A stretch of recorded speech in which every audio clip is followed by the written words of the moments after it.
రోజు రోజుకి నేరాల తీరు మారుతుంది. ఇంటర్నెట్ వినియోగం భారీగా పెరిగిన నేపథ్యంలో నేరగాళ్లు సైబర్ మోసాలకు పాల్పడుతున్నారు. ప్రపంచంలో ఏదో మూలన కూర్చొని మన ఖాతాలోని డబ్బులు కాచేస్తున్నారు. ప్రజల్లో ఎన్ని రకాలుగా అవగాహన కల్పిస్తున్నా రకరకాల మార్గాల్లో ప్రజలను మోసం చేస్తున్నారు. తాజాగా telecom regulator authority of India పేరుతో ఓ కొత్త రకం మోసం వెలుగులోకి వచ్చింది.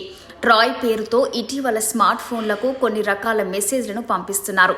మీ మొబైల్ నెంబర్ కేవైసీ చేసుకునే నేపథ్యంలో మీ ఫోన్ నెంబర్ డీయాక్టివేట్ అవుతుందని ఓ మెసేజ్ను పంపిస్తున్నారు. కేవైసీని పూర్తి చేసుకోవడానికి ఓ యూఆర్ఎల్ లింకును పంపుతున్నారు. పొరపాటున ఆ లింక్ క్లిక్ చేస్తే ఇక మీ పని అంతే. మీ స్మార్ట్ ఫోన్లోని డేటా మొత్తం సైబర్ నేరగాళ్ల చేతిలోకి వెళ్ళిపోతుంది. ఈ నేపథ్యంలోనే telecom regulatory authority of India యూజర్లను హెచ్చరించింది. ట్రాయ్ ఎప్పుడు ఇలాంటి సందేశాలను పంపించొద్దని తేల్చి చెప్పింది. కేవైసీకి సంబంధించి ట్రాయ్ ఎలాంటి సందేశాలు కానీ కాల్ కానీ చేయడం లేదని అధికారులు తెలిపారు. ట్రాయ్ పేరుతో వచ్చిన సందేశాలకు రెస్పాండ్ కాకూడదని తెలిపారు. పొరపాటున కూడా తెలియని లింకులను క్లిక్ చేయకూడదని సూచిస్తున్నారు.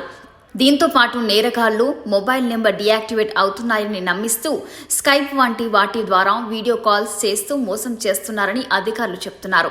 ట్రాయ్ పేరుతో ఎలాంటి మోసపూరిత మెసేజ్లు కానీ కాల్స్ వచ్చినా వెంటనే అధికారులకు తెలియజేయాలని సూచిస్తున్నారు.